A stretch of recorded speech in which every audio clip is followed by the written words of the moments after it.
శ్రీ గురుభ్యో నమః. శ్రీకృష్ణ గురు చరణ సన్నిధి అనే గ్రంథంలోని అంశాలను చెప్పుకుంటూ ఉన్నాము. అందులో భాగంగా 1983 గురు పూజలు అనేటువంటి అధ్యాయంలోనికి మనము ప్రవేశిస్తూ ఉన్నాము. పున్నయ్య శాస్త్రి గారు చెబుతూ ఉన్నారు, జనవరి 7నే నా భార్యను పిల్లలను సింహాచల గురు పూజలలో పాల్గొను నిమిత్తమై ముందుగా గుంటూరు పంపితిని. జనవరి 9న నేను గుంటూరు చేరితిని. మాస్టర్ గారు తాను నివేదించిన క్షీరమును స్వీకరించుట వలన తాను ధన్యుడనైతినని మిత్రుడు శ్రీ రాగం రాంపిచ్చయ్య నాకు చెప్పెను. 10వ తేదీన ఉదయమే నేను, నా కుటుంబము, శ్రీ జిఎల్ఎన్ శాస్త్రి గారు వారి కుటుంబము, శ్రీ రాముడు మామయ్య వారి కుటుంబము, శ్రీ ఎన్ కోటేశ్వరరావు, శ్రీ సాంబశివ శర్మ గారు, శ్రీ ఆనందాచార్యుల వారు సింహాద్రి ఎక్స్ప్రెస్లో విశాఖ బయలుదేరితిమి. రైలులో దేశ పరిస్థితులను గూర్చి మాస్టర్ గారి ప్రాక్పశ్చిమ సమన్వయము, రజస్తమస్సులకు సత్వమున సమత్వ సాధన, మేధకు కన్నా వారు హృదయమునకు ఇచ్చిన ప్రాధాన్యము, వేదము వేదాంతమునకు ప్రాతిపదిక అయిన విధానము, శ్రీమాన్ అనంతాచార్యుల వారి ఆర్య వైభవ దర్శనము, మాస్టర్ గారి బృందావన జీవిత ప్రతిష్టాపనము, కర్షకులకు జరగవలసిన న్యాయము మున్నగు అంశములను గూర్చి ముచ్చటించుకుంటిమి. ప్రేయరు భజన చేసితిమి.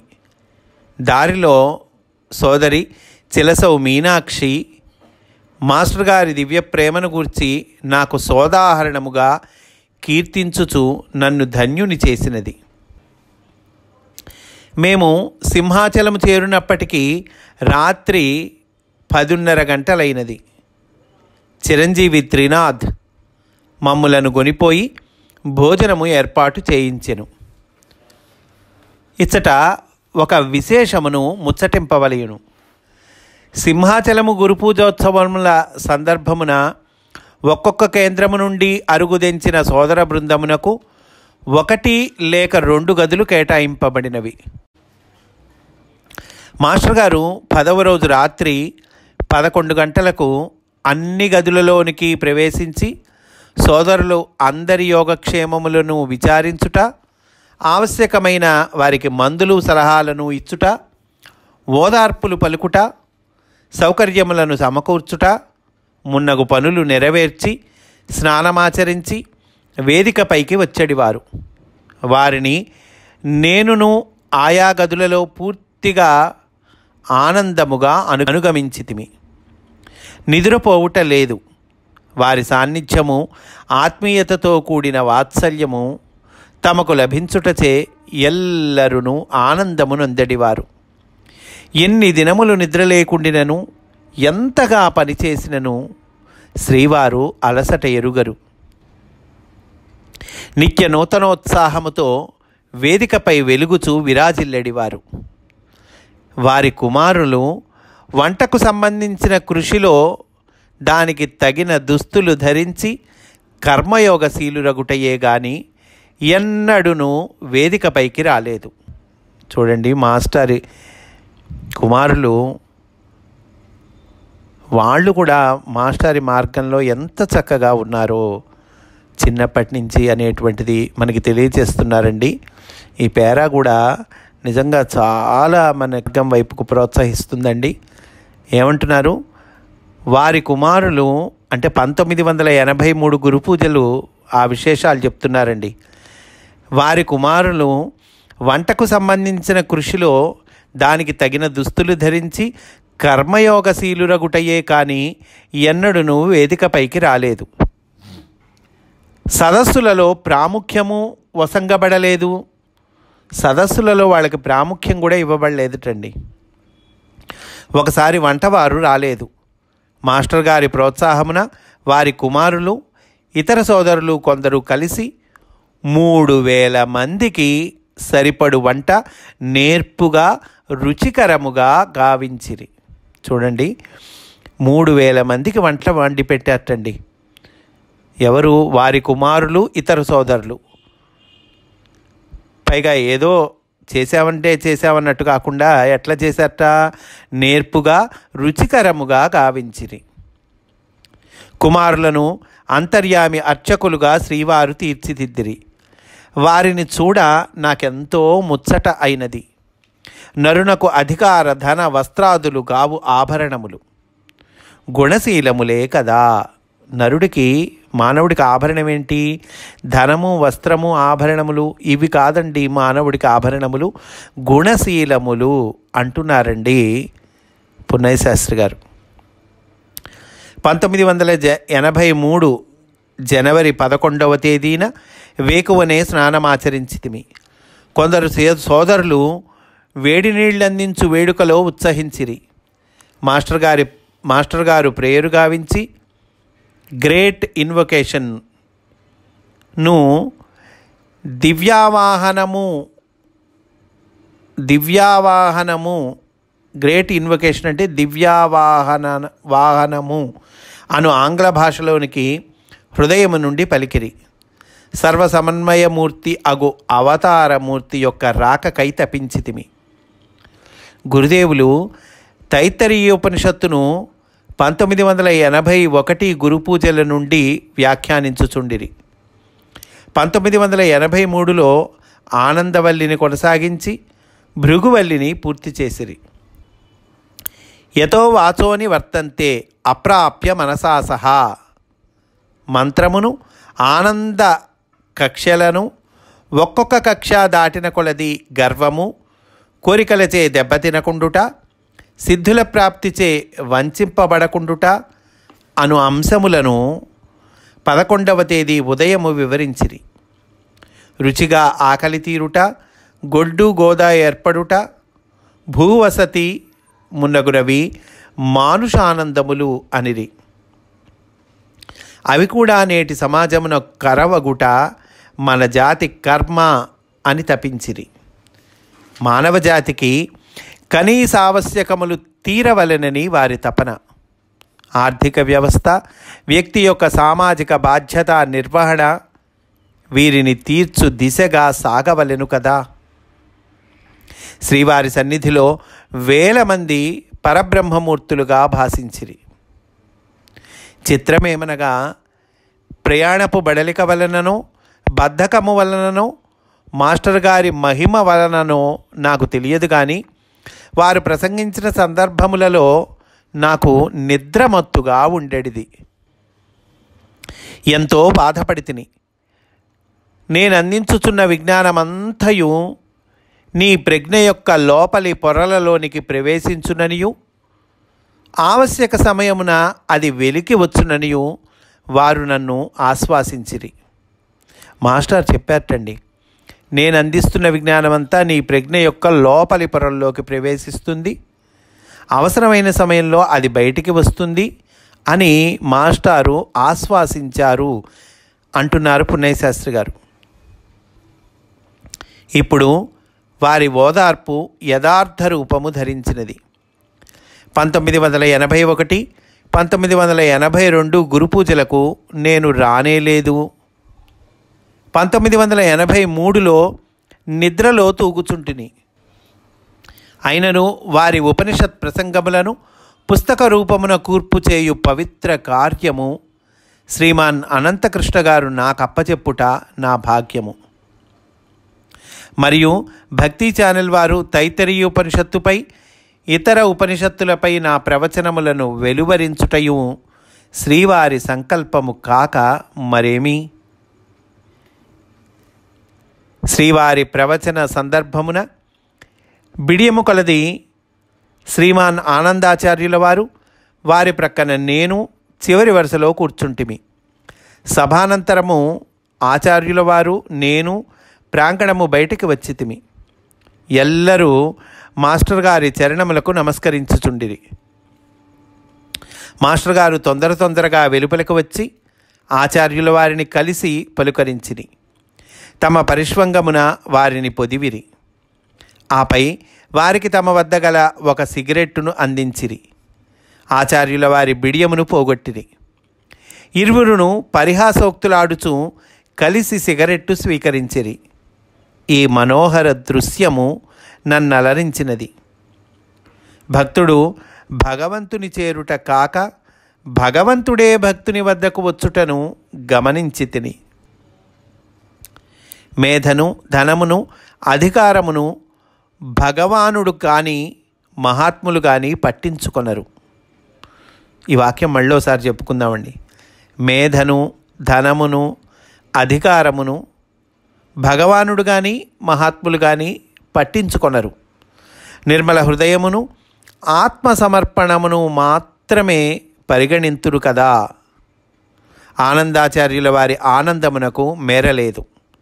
శ్రీవారి పరిష్వంగ సుఖానుభవ ఫలితమే తదనంతర కాలమున శ్రీమాన్ ఆచార్యుల వారు అనంతకృష్ణ గారి ప్రేరణపై మాస్టర్ గారి స్పిరిచువల్ సైకాలజీని అధిమానస విద్య అను పేరుతో ఆంధ్రీకరించుట తటస్థించినది. అంటే ఆనందాచార్యుల వారు మాస్టర్ రాసినటువంటి స్పిరిచువల్ సైకాలజీని తెలుగులోకి అనువదించారండి. అధిమానస విద్య ఆ పుస్తకం పేరు. ఇంకా చెప్తున్నారండి పున్నయ్య శాస్త్రి గారు. నన్ను ఒక రోజున గురు పూజలలో శ్రీవారు చెప్పులకు కాపలా ఉంచిరి. మరియు ఆగంతుక సోదరుల చెప్పులను నీవే నీ చేతుల మీదుగా పట్టుకొనుము అని ఆదేశించిరి. ఆహా, ఏమి నా భాగ్యము! విశ్వరూపుని పాదరక్షలను మోసితిని. కొన్ని గంటలైన పిమ్మట శ్రీవారు తిరిగి నన్ను సభలోనికి రమ్మని ఆదేశించిరి. 12వ తేదీన శ్రీ రాజశేఖరుని కృష్ణప్రసాద్ గారి కుమారుడు చిరంజీవి వంశీకి ఇంకనూ కొందరికి ఉపనయనములు జరుపబడినవి. నన్ను వేదికపైకి శ్రీవారు చాలా ఏండ్ల నుండి పిలుచుటలేదు. నా తర్వాత వారిని చేరిన సోదరులను కొందరిని పిలుచుచుండిరి. వారి ప్రసంగములను ఏర్పాటు చేసిరి. నాకు కించిత్ అసూయ కలుగకపోలేదు. శ్రీవారిని మనసా వేడుకొంటిని. నా అహంకారమును అసూయను పంచభంగాళము కావింపుమని. వారి దయ వలన వెంటనే అవి అదృశ్యములైనవి. ఎప్పుడైనను రాకూడని వ్యతిరేకపు తలంపులు మనసులలోనికి రాగానే శ్రీవారిని స్మరించి వేడుకొన్న చాలును. అవి వెంటనే మటుమాయమగుట ఇప్పటికి నా అనుభూతి. చూడండి ఎంత మంచి వాక్యం చెప్పారో పున్నయ్య శాస్త్రి గారు. ఇది మనకు కూడా వర్తిస్తుందండి. ఏం చెప్తున్నారు పున్నయ్య శాస్త్రి గారు? ఎప్పుడైనా రాకూడని వ్యతిరేక తలంపులు మనసులలోకి రాగానే, మనకు కూడా వస్తుంటాయి కదండి అప్పుడప్పుడు ఏదైనా రాకూడని వ్యతిరేక తలంపులు, ఏమైనా అసూయ, కోపమో లేకపోతే ఇలాంటివి ఏవో వస్తుంటాయి కదండి నాలాంటి వాళ్ళకి సహజంగా. అలాంటివి రాకూడని వ్యతిరేక తలంపులు ఎప్పుడైనా మనసులోకి వస్తే మాస్టారుని స్మరించి వేడుకొన్న చాలును. అవి వెంటనే మటుమాయమగుట ఇప్పటికీ నా అనుభూతి అంటున్నారండి. పురుషమేధ కావ్యమున ఈ ఉపాయమును శ్రీవారే ప్రబోధించిరి. విదురునకు ధృతరాష్ట్రునిపై కినుకపోలేదు. 2 చేతులెత్తి శ్రీకృష్ణుని గూర్చి ఆక్రోశింపగనే సద్గురుడగు ఉద్ధవుడు కానవచ్చుట, అంతటా విదురునకు వ్యతిరేక భావములు తొలగుట, అంతర్యామి జ్యోతి తన లోపలను వెలుపలను ప్రకాశించుట జరిగినవి. మాస్టర్ గారి ప్రచోదనముపై ఉపనయన మంటపమును ప్రవేశించి ఉపనీతులపై గాయత్రీమాత కరుణ వర్షించుగాక అని ప్రార్థించి తిని. అచట శ్రీ ఎంఆర్ఎల్ రావు గారు, శ్రీ రఘురామ్ కుమార్ కార్యక్రమమును నిర్వహించుచుండిరి. మాస్టర్ గారు మధ్యాహ్నమున భాగవత ప్రకాశము 13వ సంపుటమునందలి సృష్టి, వివిధ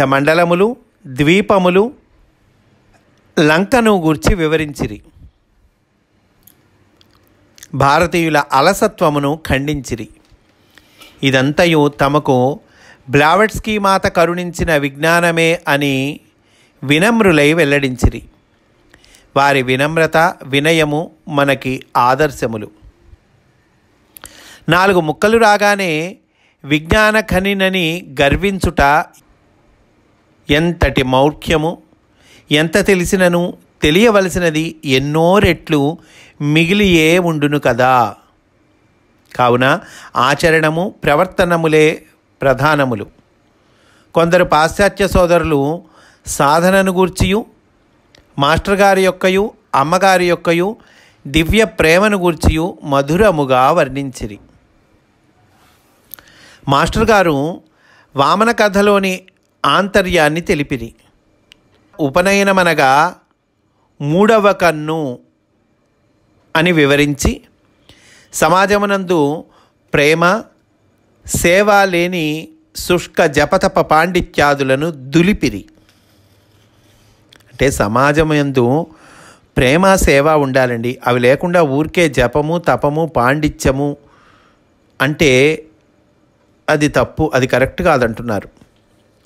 ఆ దినమున వారు నిర్వహించిన విష్ణు సూక్తములతోడి హోమము, అభిషేకములలో నేను పాల్గొంటిని. శ్రీ సత్యబాబు వానిని నిర్వహించిన ప్రముఖ సోదరుడు. వైద్యాలయములందు పనిచేయుచున్న సోదర కార్యకర్తలకు శ్రీవారు, అమ్మగారు నూతన వస్త్రములను ప్రసాదించిరి. నాకేమియూ వసంగలేదనియు, నా సేవలకు గుర్తింపు రాలేదనియు కొంచెము వంతతో చింత నొంది తిని, అంతయు శ్రీవారి లీల అని వినయముతో ధ్యానించుటతో ఈ వంత చింత మటుమాయమైనది. అంటే ఆ వంతు పెట్టుకోవటం అనేటువంటి చింత మటుమాయమైంది. ఎప్పుడు? మాస్టారుని ధ్యానించుటతో అంటున్నారు. మనము కాదు సేవ చేయున్నది, అంతర్యామియగు స్వామియే సేవించుచున్నాడు, సేవను అందుకొనుచున్నాడు, సేవయునై ఉన్నాడు కదా. అయితే నాకు మాస్టర్ గారు ప్రసాదించిన విలాసమును చెప్పక తప్పదు. గురుపూజల అనంతరము శ్రీవారి ఆదేశమున వారు ధరించి విడిచిన వస్త్రములను మాతృదేవి నా కొసగిరి. ఆహా, ఏమి వాత్సల్యము ఈ దివ్య దంపతులది! ఏమి నా భాగ్యము! ఇంతకంటే నూతన వస్త్రములు విలువైనవే కానే కాదు. శ్రీవారి దివ్య దేహ స్పర్శ నొందిన శేషవస్త్రములు అమూల్యములు. యేసుక్రీస్తు తన భక్తులతో చెప్పినట్లు అవి నన్ను గురుదేవులు పొదివిన ప్రేమ రోచిస్సులు. వారు నన్ను ఆవేశించిన అనుభూతి కలిగి నా ఉనికి అంతరించినది. ఇంకేమి కావలయును? కావున కావలననియే శ్రీవారు నాకు గురుపూజలలో నూతన వస్త్రములు ఇయ్యలేదు. సాయంకాల ప్రవచనమున గురుదేవులు భృగువల్లిని ఆరంభించిరి. అది వ్యాఖ్యయా, భాష్యమా, వివరణమా కానే కాదు. భృగువల్లిని దర్శించిన ఋషియే మరలా తన దర్శనమునకు కారణమగు తపోమయ జ్యోతిస్సులను శ్రీవారిలో ప్రవేశపెట్టి నవీన కాలమునకు తగిన రీతిలో పలికెను. ఆ పలుకులు తపోమయ కాంతి రోచిస్సులు. తపస్సు అనగా వేడిమి అనియు, భృగువు శుక్రమునకు అధిపతి అనియు, కొడుకు తండ్రిగా మారే విద్య జీవుడు బ్రహ్మమగు విద్య, అన్ని కోశములు ఆనందముతో నిండే విద్య ఇది అని వారు తెలిపిరి. ఆ రాత్రి జరిగిన సన్నివేశం ఒకదానిని ముచ్చటించెను. ఆనాడు ఉపనీతుడైన చిరంజీవి రాజశేఖరుని వంశీమోహన్ యొక్క తాతగారు శ్రీ రాజశేఖరుని లక్ష్మీపతిరావు భాగవతారు గారు. వీరు సాంబశివ శర్మ గారి మేనమామ, మామగారు, మేనమామ, మామగారు. లక్ష్మీపతి గారు హరికథక శిరోరత్నము, హరికథ రచయిత కూడా. భక్తియుక్తులతో హరికథ గానము చేసి శ్రోతలను అలరింపగల నేర్పరి. వారి హరికథ ఆ రోజు రాత్రి సాంస్కృతిక కార్యక్రమములలో భాగముగా ఏర్పాటు చేసిన బాగుండునని నాకు అనిపించినది. వారు నన్ను అడగలేదు, నాకే అనిపించినది.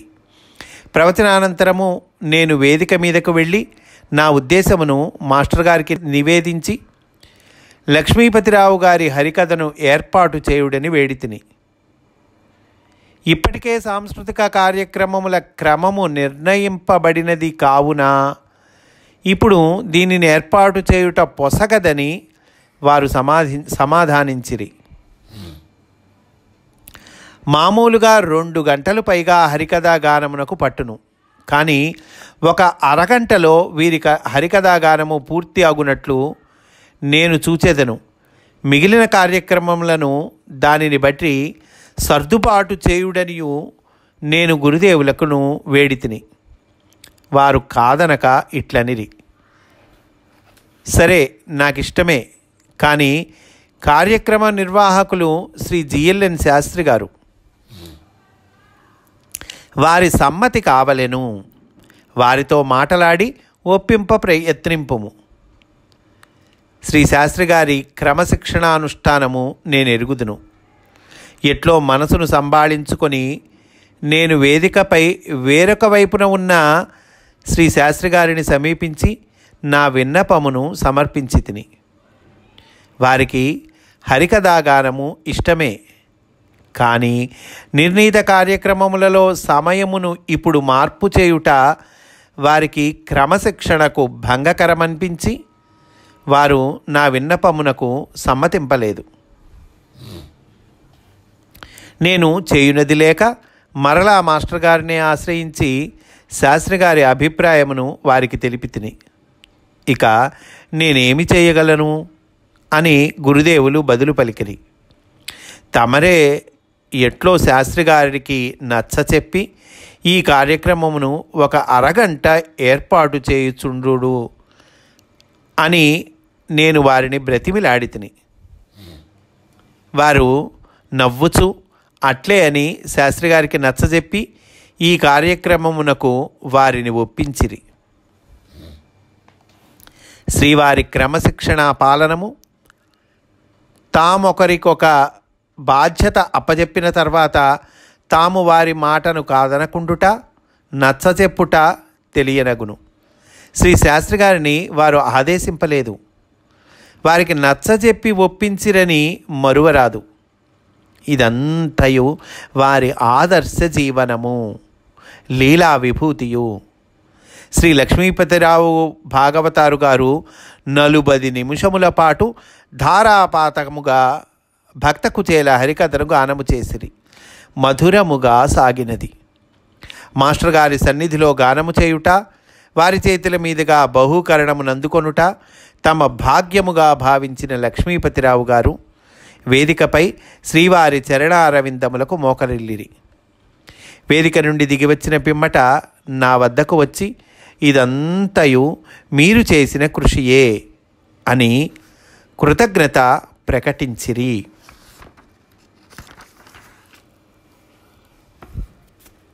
అని అంటున్నారండి పున్నయ్య శాస్త్రి గారు. ఈరోజు ఇక్కడితో పూర్తి చేసుకుందాం. రేపు కూడా ఇదే అంశంలోని విశేషాలను చెప్పుకుందాము అని సవినయంగా మనవి చేసుకుంటూ స్వస్తి. వాసుదేవా.